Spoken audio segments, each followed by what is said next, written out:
अस्सलाम वालेकुम प्यारे बच्चों।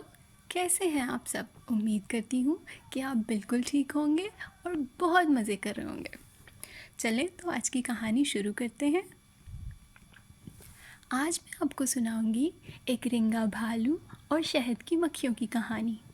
रिंगा भालू अपनी सुस्ती की वजह से जंगल भर में नालायक और निकम्मा मशहूर था। जंगल का कानून था कि कोई जानवर किसी दूसरे जानवर का खाना नहीं खाएगा बल्कि खुद मेहनत करेगा। लेकिन अब भला ये बात रिंगा को कौन समझाता? उसे जिसने भी समझाया वो समझा समझा कर थक गया। वो कभी किसी की मछलियाँ चुरा लेता और कभी शहद की मक्खियों को भगाकर इनका शहद हड़प कर जाता। अपनी इन हरकतों की वजह से वो कई बार पिट भी चुका था, लेकिन रिंगा को बाज आना था और ना वो आया। एक दफ़ा का जिक्र है, सर्दियों की एक रात भूख से रिंगा का बुरा हाल था कि अचानक उसे दरख्त पर भिन भिन की आवाज़ सुनाई दी। इसने जब ऊपर नज़र उठाई तो इसे शहद का छत्ता नज़र आया। अब तो रिंगा के मुंह में पानी भर आया। इसने छलांग लगाई और दरख्त पर चढ़ गया। शहद की मक्खियों ने जब रिंगा को देखा तो वो डर गईं। ओहो, शहद की मक्खियों की एक रानी होती है। तमाम मक्खियाँ अपनी रानी की बात मानती हैं। रानी ने भालू से कहा कि वो सारा शहद ना लेके जाए, बल्कि जितनी इसकी भूख है सिर्फ उतना शहद ले ले। वो चाहता तो वो शहद का सारा छत्ता ले जाता, लेकिन इस वक्त वो मक्खियों से लड़ने के मूड में नहीं था। इसे मालूम था कि शहद की मक्खियों का डंक बहुत ख़तरनाक होता है। रिंगा ने चालाकी से कहा, एक शर्त पर ऐसा करूँगा, मुझे जब भी भूख लगेगी शहद दिया जाएगा। रानी ने इस वक्त छत्ता बचाने के लिए हाँ कर दी, लेकिन बाद में रानी को अंदाज़ा हुआ कि रिंगा इनकी मेहनत मुफ्त में हड़प करना चाहता है। कुछ दिन तो यूं ही होता रहा। रिंगा ने एक मर्तबा मर्तबान चुरा लिया था। शहद की मक्खियाँ रोज़ाना शहद मर्तबान में डालती रहीं और रिंगा मज़े से मुफ्त का शहद खाने लगा। मुफ्त का खाने में इसे मज़ा आने लगा। जब कभी शहद कम मिलता या देर से मिलता, रिंगा भालू ज़ोर ज़ोर से चीखें मारकर दरख्त को हिलाकर रानी को डरा देता। रानी ने भालू की इस बदमाशी से तंग आकर एक दिन तमाम मक्खियों को जमा किया और कहा, रिंगा की बदमाशी रोज़ बरोज़ बढ़ती जा रही है।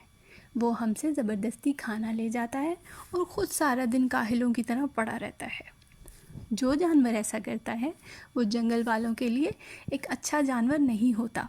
हमें इसे सबक सिखाना चाहिए। मक्खियों ने भिन भिन की आवाज़ें निकालकर रानी का साथ देने का ऐलान किया। तो फैसला ये हुआ कि दोपहर में रिंगा पर एक साथ हमला किया जाएगा। रानी ने इस मौके पर दीगर जानवरों से भी रब्ता करके मदद की दरख्वास्त की।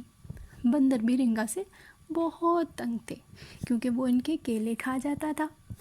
बंदरों ने भी रानी का साथ देने का ऐलान किया।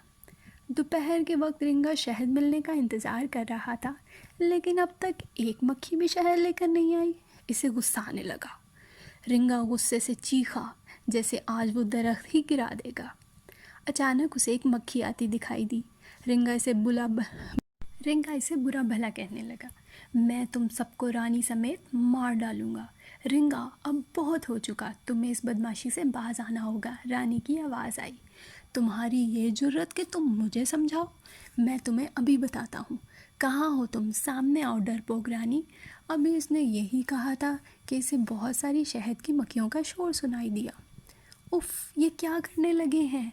रिंगा कहता हुआ पीछे हटने लगा तो इसका पाँव फिसल गया और वो दरख्त से नीचे गिर गया। शहद की मक्खियों ने इस पर हमला कर दिया। उफ़, आई मैं मर गया। आइंदा मैं ऐसा नहीं करूँगा। उफ़, मुझे कोई बचाए, रिंगा भालू चीखते हुए बोला। लेकिन अब कोई बचाने वाला नहीं था।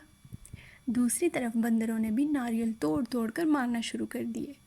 दो ही नारियल भालू को लगे कि जिससे उसका सर फट गया और वो दर्द से कराहता हुआ भाग गया।